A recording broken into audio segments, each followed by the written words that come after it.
I just want to say a story that I heard from a person who was there.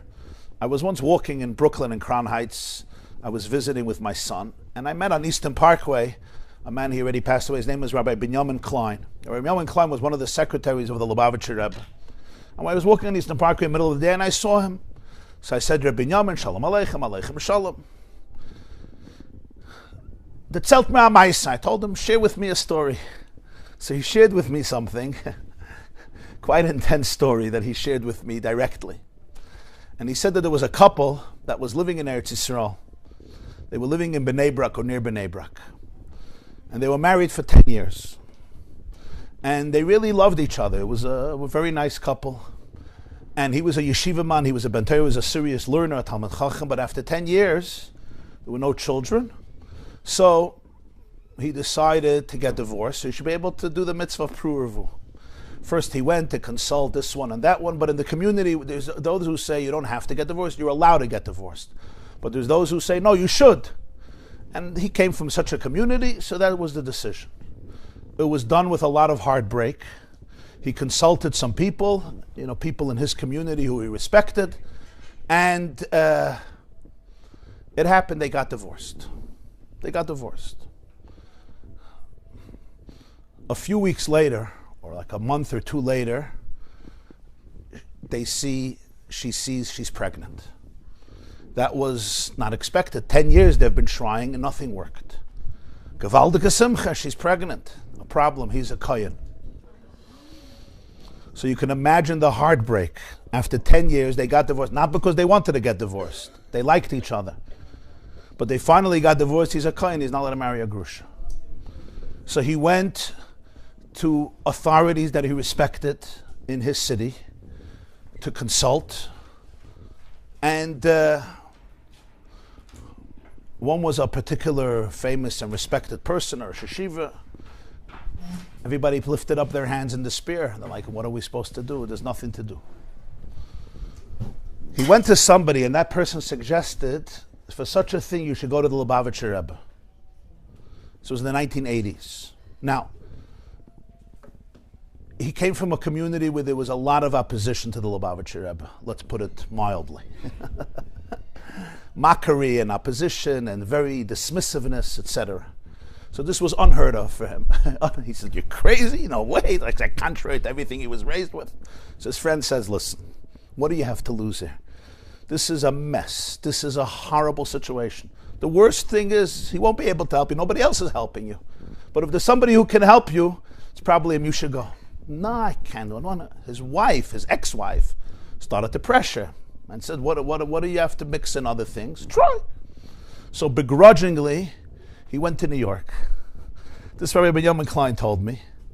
And he went, the Lubavitcher would give dollars on Sunday. He would give $1 for tzedakah, and if somebody asked, he would answer a bracha. So this guy went online with a friend who went with him, and he tells the Rebbe fast the story. So the Rebbe gives him $1 and fast. He says, "Dos reden mit der Mama." Talk to your mother. Bracha v'atzlacha. He goes out. He says, "Shekayach. I told you this was worthless and meaningless. I should talk to my mother. I should talk to my mother. How is that? What, my mother's going to make a Yeshua here? My mother's going to, like Einstein, go back in time retroactively so we didn't give a divorce?" So the guy says, what do you have to lose? The Rebbe said, talk to your mother, talk to your mother. He says, you don't understand. My mother's an old woman. She's already not completely here. She's very sensitive. She's frail. She's weak. I didn't tell her the whole story. Why should I break her heart and aggravate her? So now I should go tell her the story. What's going to happen? What's the point? I didn't tell my mother. She lives in New York. So he says, the Rebbe told you to speak to your mother. He heard the story. Go speak to your mother. So he, again, begrudgingly, he went to speak to his mother. He had to catch her in a moment of, that she was more present, because she was already older and she was struggling with her brain at times. But he found her and he shares with her this devastating story. She looks at him and she says, the Rebbe told that to you when you came to him and told him what happened? He said, yeah. He said, you should speak to me. Yeah. He said, Reden to the mama. In Yiddish, speak to the mother. So she said, I guess if the Rebbe knows, I can reveal it. And she looks at her son And she says, there's a story, I made an oath that I'm never going to say. We adopted you from before birth. We wanted to give you a beautiful childhood. So we made an oath to each other that nobody is ever going to tell you the story. But you're not a Kohen. My husband was a Kohen, you're not a Kohen. But we made an oath. Now she didn't know about the story. He didn't want to aggravate her, right? Maybe, you're not a Kohen. And he remarried. He remarried his wife. Rabbi Klein tells me, on Eastern Parkway, he says, I went to visit the oil of the Lubavitcher Rebbe in Queens. In Montefiore, Rabbi Klein would go there every week to daven there.